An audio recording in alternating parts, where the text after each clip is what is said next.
Idol, 15 years old ako, okay ba na mag-whey protein ako? Idol, 13 years old ako, okay ba na-creatine ako?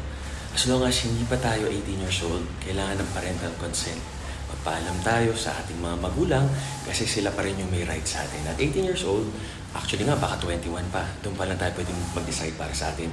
Kaya ako naman sinasabi yan, kasi teen years pa lang yan, development years, baka maka-affect kung ano yung iniinom natin sa katawan natin or kung ano yung ginagawa natin.